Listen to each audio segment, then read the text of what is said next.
Olá, amigos. Estamos aqui mais uma vez no nosso estúdio da Ajures para a gravação de um programa da nossa revista Multijures. E hoje nós temos um ilustre convidado, que é um juiz aqui de Porto Alegre, uma prata da Casa Gaúcha, que é um pensador do direito, um pensador da teoria, um pensador da prática, voltado à efetivação do direito e da justiça. E aqui conosco, então, o nosso Roberto José Ludwig, nosso querido amigo, que hoje vai conversar conosco sobre esta obra maravilhosa que ele editou recentemente, agora em 2014, a norma do direito fundamental associada, baseada na teoria de Robert Alexy. Então, o Roberto é um juiz formado em filosofia pela URGS, formado em direito pela URGS, doutor também pela URGS, e foi juiz corregedor de 2008 a 2012, foi juiz em Santa Bárbara, Garibaldi, Sapucaia e Porto Alegre. Agora, para nossa satisfação, aqui na capital. E é professor também aqui na Escola da Magistratura. E hoje vamos conversar sobre essa obra maravilhosa que repensa o direito. Roberto, satisfação de ter aqui. Muito obrigado. Para mim que é satisfação, obrigado, agradeço as palavras gentis. Saúdo a todos aqui que têm interesse nessa área. Esta é uma pesquisa que levou muito tempo, até por isso é um volume muito grande, e é uma tentativa de pensar o direito, embora eu não queira para mim a alcunha de pensador do direito. É um juiz que procura refletir sobre a sua prática e que encontrou um campo que me parece muito importante para a nossa prática, que é o campo da norma. O conceito é um pouco teórico, mas os reflexos dele são muito práticos. E por que tu escolheste justamente, então, a obra do Robert Alexy? Não é pelo nome. Ele é um alemão com Sim, origem grega, como é? Ele tem ascendentes no seu tronco familiar de origem grega. Ele é nascido em Kiel, em Oldenburg, e ele trabalha em Kiel, no norte da Alemanha. A ideia de estudar o autor Robert Alexy é baseada no seguinte aspecto, ele que também tem a ver com a minha formação. Ele faz uma análise num campo intermediário entre o direito e a filosofia. Ele é um filósofo do direito. Então, por isso também o interesse. E ele trabalha, como poucos, né, no meu ver, o melhor filósofo do direito vivo, essas questões que são hoje muito importantes para a nossa prática, para a jurisdição constitucional, que no Brasil, como sabemos, é difusa. Né? Todo juiz é também um constitucionalista, né, no Brasil.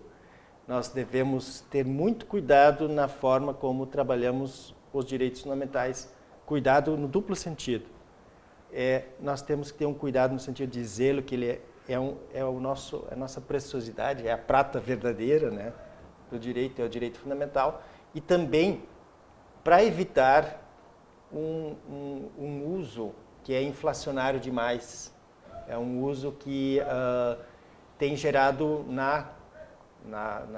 no seu excesso um descrédito na interpretação dos direitos fundamentais, porque, segundo algumas pessoas, tudo é direitos fundamentais, então nada é direito fundamental. Se tudo é direito fundamental, nada é.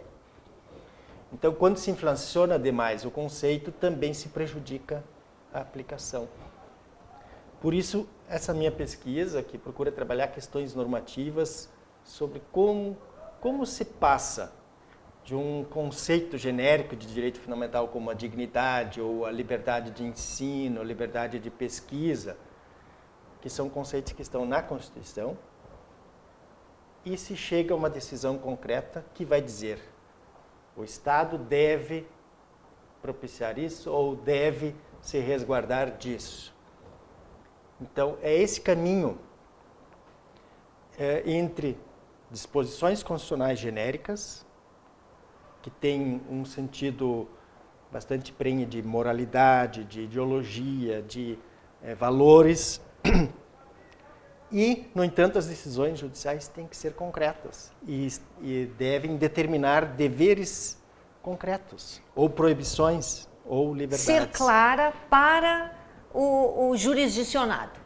Sim. De uma certa forma. E porque esse conceito de norma de direito fundamental associada, quer dizer, associada norma, regra, associada associação, sociedade. Qual é o conceito de norma de direito fundamental associada? Eu sei que tem o conceito amplo, o estrito e até o irradiado. Conversa um pouco conosco sobre isso. A dificuldade desse conceito é justamente, por isso o nome, é que ele envolve muitos problemas. Por isso que eu trabalhei questões de teoria política, questões de teoria do direito e questões de dinâmica, né, propriamente da aplicação do direito. Examinei alguns casos importantes na STF. Por que associação? Existe um texto constitucional, como disse há pouco, né? Então existe um direito fundamental previsto naquele texto, mas o que dele se pode extrair são diferentes posições jurídicas. Uma posição jurídica de uma liberdade, de uma obrigação, de uma proibição. E essas proibições são concretas, não são abstratas. Esse caminho, então, se faz uma associação entre aquilo que se encontra lá atrás, lá no final, e aquilo que está no texto constitucional. Você associa uma disposição normativa concreta a uma disposição normativa mais geral, mais densa, cheia de conteúdos valorativos, como são os direitos fundamentais, as normas. E como isso vai... Então, isso vem bem ao encontro da prática, nessa nova ideia Exatamente. De um direito célere também, né? Os precedentes. Como é que é? A ideia é trabalhar o conceito de norma de direito fundamental associada para trabalhar, para reforçar a força de precedente que ela pode ter. Porque uma decisão concreta de direito fundamental, bem fundamentada, bem argumentada, ela se aplica àquele caso e também a todos da mesma espécie. Então, sempre que surgir a mesma disposição, a mesma situação concreta, o aplicador deve aplicar a mesma regra, pelo princípio da universalidade da regra, ou seja, a regra tem que ser direcionada a todos daquele grupo de casos, e o princípio da universalizabilidade, ou seja, aquela solução individual tem que ser passível de generalização para todo o universo. Ela tem que ser universalizável. E aí, então, se forma uma força daquele precedente, a força argumentativa daquele precedente. Então, se o STF diz que existe um direito fundamental a esse caso e um cidadão X tem um direito contra o Estado, direito fundamental em razão de uma associação, uma regra lá, a um texto constitucional, essa solução ela deve, em princípio, ser aplicada a todos os cidadãos que se encontram na mesma situação. Por isso, a força de um precedente importante. É um precedente de direito fundamental. Não podemos mais continuar em pleno século XXI com decisões artesanais. Temos que trabalhar, sim, com esses precedentes constitucionais, não é? Isso vai dar uma solução, digamos, para hoje esse volume excessivo de casos, e as decisões individuais, elas são, às vezes, até injustas, então, não é? A grande ideia de se trabalhar com precedentes é favorecer a igualdade, a solução justa no sentido da igualdade de soluções para situações semelhantes. E a ideia do precedente de direito fundamental tem essa força, esse mérito de obter uma igualação. Processualmente, eu não fiz pesquisas específicas sobre como processualmente isso teria que ser feito. O que eu estudei foi mais a parte de normatividade e de interpretação e argumentação. É claro que a interpretação e a argumentação tem que ser dada em um procedimento processualizado. E aí, então, os remédios processuais ganham um reforço argumentativo, uma importância argumentativa uma importância constitucional.